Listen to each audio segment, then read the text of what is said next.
Assalamualaikum warahmatullahi wabarakatuh. Kami dari kelompok Cephalosporin mengangkat subtema edukasi penggunaan obat antibiotik. Penggunaan obat antibiotik itu apa? Wah, nggak banyak ya masyarakat Indonesia yang belum tahu obat antibiotik. Untuk lebih jelasnya, simak video Saya di sini bersama narasumber atas nama Edi Santoso. Baik Mas, saya ingin sedikit bertanya-tanya kepada Mas mengenai obat antibiotik. Apakah Mas sebelumnya sudah mengetahui tentang obat antibiotik itu apa? Sudah pernah tahu, cuman kegunaannya itu saya belum tahu antibiotik itu apa. Kemudian Mas tahu nggak di mana kita bisa mendapatkan obat antibiotik itu? Setahu saya antibiotik itu bisa dibeli di warung itu sih. Baik.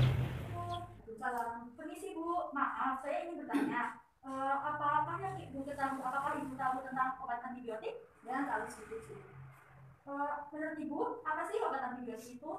Obat antibiotik itu obat untuk mengatasi dan mencegah infeksi bakteri. Terus kalau menurut Ibu nih, kalau kita itu disuruh minum obat antibiotik itu harus dihabiskan atau tidak? Kalau menurut saya, kalau kita minum obat antibiotik itu harus habis. Kira-kira itu kenapa Bu? Kalau menurut Ibu, kalau tidak habis nanti bisa menimbulkan infeksi lagi. Baiklah. Jadi itu ya Bu. Terima kasih atas waktunya. Maaf jika mengganggu. Terima kasih Bu. Antibiotik. Di sini saya akan menjelaskan apa itu pengertian dari antibiotik. Antibiotik adalah kelompok obat yang digunakan untuk mengatasi dan mencegah infeksi bakteri. Antibiotik itu sendiri bekerja dengan cara membunuh dan menghentikan pertumbuhan bakteri jahat yang ada dalam tubuh. Antibiotik berdasarkan struktur karakter kimia. Yang pertama ada penisilin, kedua ada cephalosporin, ketiga ada aminoglycosida, keempat ada makrolid, kelima ada sulfonamida, keenam ada fluoroquinolones, ketujuh ada tetrasiklin, dan kedelapan ada polipeptida. Fakta tentang antibiotik. Antibiotik bukan merupakan obat untuk semua penyakit. Kedua, penggunaan antibiotik jika tidak bijak dapat menyebabkan resistensi. Ketiga, efek samping antibiotik dimulai dari mual hingga gangguan pendengaran. Yang keempat, obat antibiotik tidak semuanya sama. Yang kelima, obat antibiotik lama belum tentu bisa digunakan kembali. Yang keenam, dosis antibiotik setiap orang berbeda-beda. Yang ketujuh, antibiotik bukanlah obat emergensi. Yang kedelapan, butuh bertahun lama-lamanya untuk menemukan antibiotik yang baik. Menanggapi pemberitaan yang mengemuka mengenai resistensi antibiotika, kami mengajak masyarakat untuk lebih bijak mengonsumsi antibiotika. Masyarakat tidak dianjurkan untuk membeli antibiotika tanpa adanya resep dari dokter, walaupun antibiotika masih bisa didapatkan tanpa adanya resep dari dokter di apotek.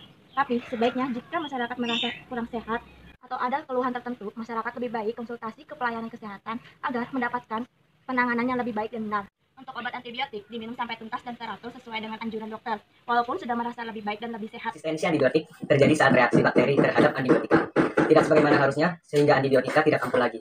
Kita mengkhawatirkan terjadinya era post antibiotik, di mana penyakit sederhana yang sebenarnya bisa disembuhkan antibiotik malah jadi berbahaya. Mengakibatkan biaya kesehatan menjadi lebih tinggi karena penyakit lebih sulit diobati, butuhkan waktu perawatan yang lebih lama dan membawa resiko kematian yang lebih besar. Bahwa masyarakat harus memahami bahwa memang tanda adanya infeksi di dalam tubuh, namun tidak semua infeksi disebabkan oleh bakteri, sehingga tidak semua infeksi membutuhkan antibiotik. Bahwa sebenarnya sifat resisten pada bakteri awalnya tidak merugikan, justru merupakan penyeimbang kehidupan. Namun, perilaku penggunaan antibiotik secara berlebihan dapat menyebabkan sifat resisten pada bakteri yang awalnya menguntungkan justru berbalik menjadi ancaman. Mikroflora atau bakteri baik yang ada di dalam tubuh kita berfungsi sebagai vaksin alami. Namun resistensi antibiotik akan menyebabkan tubuh menjadi melemah, sehingga bakteri yang seharusnya menjadi sahabat kita malah menimbulkan penyakit. Nah, penyakit ini disebut infeksi oportunistik. Nah, hindari penggunaan antibiotik tanpa anjuran dokter ya, terutama bagi ibu hamil dan menyusui. Yang kedua, bagi orang yang tengah pengobatan lain. Yang ketiga, bagi orang yang memiliki riwayat alergi antibiotik. Jadi, hal-hal yang perlu diperhatikan saat minum antibiotik. Yang pertama, selalu minum antibiotik dengan resep dokter. Yang kedua, selalu beli jumlah antibiotik sesuai dengan resep dokter. Ingat, jangan dilebihkan, apalagi dikurangi.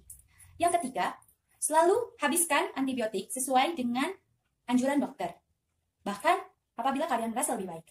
Yang keempat, selalu makan antibiotik tepat waktu dan tepat dosis. Yang keenam, jangan melewati dosis. Yang ketujuh, jangan menyimpan obat antibiotik untuk berjaga-jaga ke depannya apabila ada tanda-tanda penyakit kambuh. Yang kedelapan, jangan asal memberikan atau menyarankan antibiotik kepada orang lain.